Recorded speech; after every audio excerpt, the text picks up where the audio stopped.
ભાવનગરની સરકારી મેડિકલ કોલેજના વર્ષ 2019ની બેચના વિદ્યાર્થીઓની ઇન્ટર્નશીપ પૂર્ણ થતાં દીક્ષાંત સમારોહના આયોજનને લઈને વિદ્યાર્થીઓમાં રીતસર બે જૂથ પડી ગયા હતા.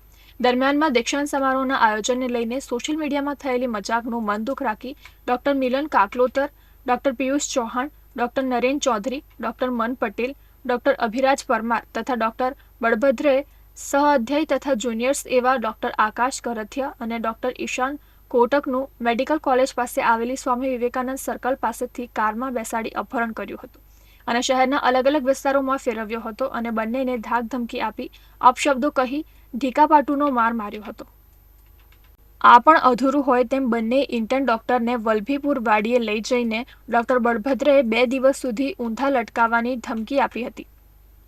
ઉપરાંત આ તમામે એક સંપ કરીને બંને ઇન્ટર્ન પાસેથી અશ્લીલ શબ્દો બોલાવ્યા હતા અને જો તે ન બોલે તો તેમને ફરી માર મારવામાં આવ્યો હતો. ઉપરાંત અભ્યર્થ બંનેને અટપટા સવાલો પૂછવામાં આવ્યા હતા, જેના ખોટા જવાબ આપે તો ફરી તેમને માર મારી જાનથી મારી નાખવાની ધમકી આપવામાં આવી હતી. આ ઉપરાંત ડોક્ટર અમન શૈલેષભાઈ જોશીને પણ ઊંઘમાંથી ઉઠાડીને મોઢા અને ગાલ પર લાફા મારી અપશબ્દો કહી જાનથી મારી નાખવાની ધમકી આપી હતી. તેને મુર્ગો બનાવી મોઢા પર સિગરેટના ખાલી ખોખા ફેંક્યા હતા. ઇન્ટર્ન તબીબ સાથે થયેલા આ વ્યવહાર અંગે ત્રણેય પીડિત ઇન્ટર્ન ડોક્ટર્સ ભાવનગરની મેડિકલ કોલેજના ડીનને લેખિતમાં ફરિયાદ કરી હતી અને તેઓને સારવાર અર્થે ભાવનગરની સરટી હોસ્પિટલમાં દાખલ કરવામાં આવ્યા હતા. એમાં આ નિર્ણય લેવામાં આવ્યું છે કે જે 4 વિદ્યાર્થી છે જેના અગેન્સ્ટ એના આરોપ છે કે એને તાત્કાલિક રીતે સસ્પેન્ડ કરવામાં આવે છે અને એનું અત્યારે એટ પ્રેઝન્ટ સર્ટિફિકેટ અમે વિથહોલ્ડ કરીએ છીએ. આ એન્ટી રેગિંગની ઘટના છે, કેમ કે એક વિદ્યાર્થી બીજા વિદ્યાર્થીને માર્યા તો આ રેગિંગમાં આવે. અત્યારે સસ્પેન્ડ તો કરી દીધું તાત્કાલિક રીતે, અત્યારે હાલમાં સસ્પેન્ડ કરી દીધું છે અને સર્ટિફિકેટ પણ વિથહોલ્ડ કર્યા છીએ અને આગળ ઓર શું થઈ શકે એના માટે ફરી અમે મળીશું, ફરી આવતા શનિવારે અમે મિટિંગ રાખીશું. મેડિકલ કોલેજમાં રેગિંગની ગંભીર ઘટનાને પગલે નીલમબાગ પોલીસ સ્ટેશનમાં 6 વિરુદ્ધ 2 અલગ અલગ ગુન્હા નોંધવામાં આવ્યા છે. બીજી તરફ મેડિકલ કોલેજના 3 વિદ્યાર્થીના અપહરણ, માર મારવા અને રેગિંગના બનાવને લઈને મોટી સંખ્યામાં મેડિકલ કોલેજના વિદ્યાર્થીઓ સરટી હોસ્પિટલ પરિસરમાં એકત્રિત થયા હતા. ત્યારબાદ આ મુદ્દે મેડિકલ કોલેજ ખાતે રેગિંગ કમિટીના 11 સભ્યોની મીટિંગ મળી હતી.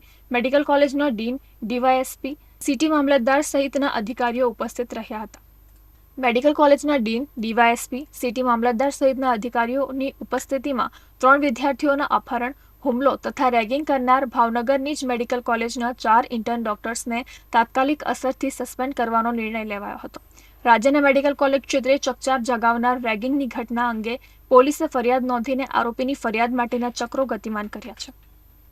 કે થોડા સમય પહેલાં જે પદવીદાન સમારંભ હતો તેમાં અને કોલેજના જુદા જુદા ફંક્શનમાં આ જે ફરિયાદી અને સાહેદ જે નિર્ણય લેતા તેનાથી જે આરોપીઓ નાખુશ હતા અને આ જે ફરિયાદી અને સાહેદ દ્વારા પોતાના ઇન્સ્ટાગ્રામ ઉપર એક કોન્વોકેશન સ્પીક્સ કરીને એક પેજ બનાવવામાં આવેલું, જેના ઉપર જુદા જુદા વિદ્યાર્થીઓ દ્વારા જુદી કોમેન્ટ કરવામાં આવેલી, જેનાથી આરોપીઓ નાખુશ થયેલા, જેથી એકસમ થઈ અને ફરિયાદી અને સાહેદોને માર મારેલ છે અને આ બાબતે નીલમબાગ પોલીસ સ્ટેશનમાં ફરિયાદ દાખલ કરવામાં આવેલી છે અને પીએસઆઈ શ્રી ચૌધરી તપાસ ચલાવી રહ્યા છે.